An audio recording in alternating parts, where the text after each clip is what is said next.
السلام علیکم ورحمۃ اللہ وبرکاتہ۔ اعوذ باللہ من الشیطان الرجیم، بسم اللہ الرحمن الرحیم، اللہم صلی علی سیدنا مولانا محمد وبارک وسلم صلی اللہ علیہ وسلم۔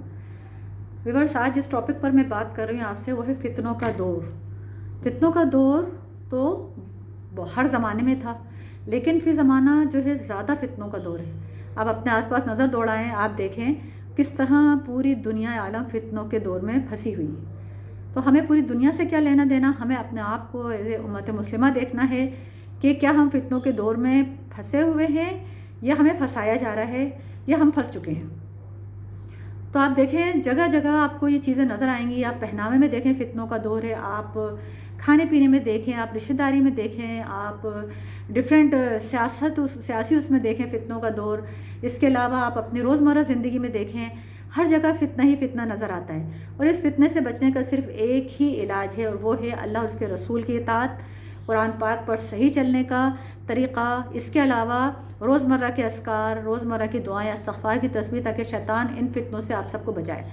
تو کوشش کریں اپنے روزمرہ زندگی میں صبح اٹھنے سے جیسے ہی اٹھیں اللہ کا ذکر کریں، اور اپنے گھر میں زیادہ سے زیادہ قرآن کی تلاوت اور صبح کے اذکار پڑھیں اور شام کے اذکار پڑھیں۔ نبی پاک صلی اللہ علیہ وسلم نے اس کو قلعہ کہا ہے کہ انسان جب صبح اور شام کے اذکار پڑھتا ہے تو اس کے چاروں طرف اللہ تعالیٰ کی حفاظت کا ایک قلعہ ہوتا ہے، وہ ہر طرح کے فتنوں سے، ہر پریشانی سے، ہر مصیبت سے بچ جاتا ہے۔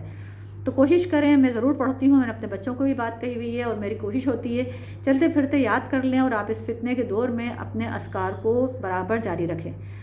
اس کے علاوہ آپ دیکھیں ہمارے پاکستان میں جس طرح بے حیائی فحاشی عام ہو رہی ہے، اس سے فتنہ اور فساد بہت بڑھ رہا ہے۔ پچھلے دنوں ابھی جس لڑکی کے بارے میں بتایا گیا، اس کے بارے میں کتنا فتنہ و فساد پھیلا، جو ایک کہنا چاہیے، دیکھیں برائی کو اتنا زیادہ پھیلانا جس سے کہ لوگ اس سے مزے لیں، بنسبت یہ کہ مجرم کو پکڑ کے فوراً سزا دی جائے، اور نہ کہ اس برائی کو جگہ جگہ ویڈیوز کے ذریعے پھیلایا جائے، تو یہ ان کے خاندان پر کتنا بڑا پہاڑ ہے۔ یہ آپ سوچ نہیں سکتے کہ اگر کسی کی بچی یا کسی کی بہن کے ساتھ اس طرح کے واقعات ہو جائیں تو لوگ جو ہے کس طرح اس کے ساتھ ریئیکٹ کرتے ہیں، بنسبت یہ کہ اس خاندان اور اس فیملی کی سپورٹ کریں، نہ کہ وہ اپنی ویڈیوز کے لیے چلانے کے لیے بہت زیادہ آگے تک چلے جاتے ہیں۔ تو خدا را اس چیز سے بچیں۔ دوسرے ابھی کل کا میں کچھ دیکھ رہی تھی کہ کسی ریسٹورنٹ میں کسی جگہ پر دو فیملیز میں زبردست لڑائی ہوئی ہے، صرف ایک کرسی اٹھا کر اپنی ٹیبل پر رکھنے میں۔ سوچیں ذرا، یہ کیا جہالت ہے! کہ ہم مسلمان ہیں کہ ہمارے ذہن اتنے کشادہ ہو گئے ہیں کہ ہم دو فیملی اگر ہیں اور ایک نے اگر کرسی اٹھا لی تو بھئی کیا اس ریسٹورنٹ میں کرسیاں نہیں تھیں؟ اگر اٹھا بھی لی تھی تو آپ کو کہنا چاہیے تھا کہ جی آپ لے لیں، ہم دوسری کرسی اٹھا لیں گے۔ اتنی سی بات میں یہ بات ختم ہو سکتی تھی۔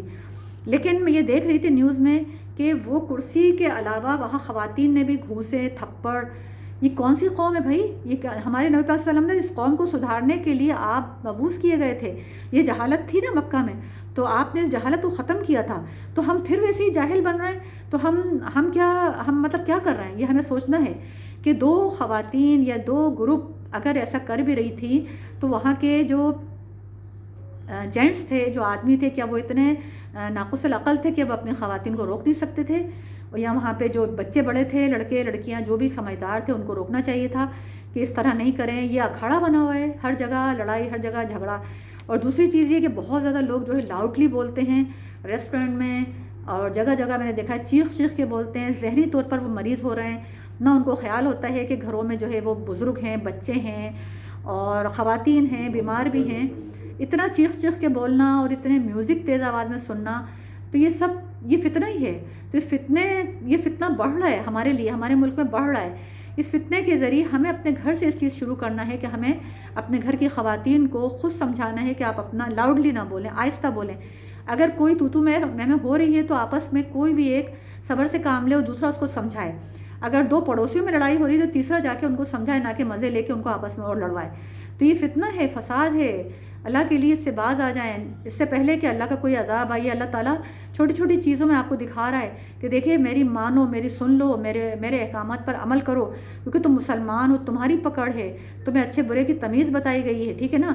کافر جو ہے ان کی اچھائیاں ان کو دنیا میں ہی ان کو مطلب دے دیا جاتا ہے ان کا بدلہ، لیکن ہم مسلمان ہیں، ہمیں اگر ہم برائی کریں گے تو دنیا اور آخرت میں ہمارے لیے دونوں جگہ ہے۔ لوگ جو ہے کتنا زیادہ گناہوں کی طرف ہو رہے ہیں، لڑکیاں اتنا زیادہ فحاشی پھیلا رہی ہیں، لڑکے جو ہے اس قدر چور بازاری ڈکیتی عام ہے، ہر روز کی ایک نئی خبر ہوتی ہے کہ فلاں بینک لوٹ لیا، فلاں چیز ہو گئی۔ اس چیز سے اپنے بچوں کو خدا ماں باپ پہلے سمجھیں، جب ماں باپ سمجھیں گے تو یقیناً وہ اپنے بچوں کو بھی سمجھائیں گے۔ اور غربت کا علاج دیکھیے لوٹ مار نہیں ہے، غربت کا علاج، غریبی تو ہر دور میں آئی ہے نا، صبر بھی کوئی چیز ہے۔ آپ محنت کریں ہر چیز میں، یہ نہ سوچیں کہ اگر اس کے پاس گاڑی ہے تو میں ڈاکہ ڈال کے وہ گاڑی لے لوں۔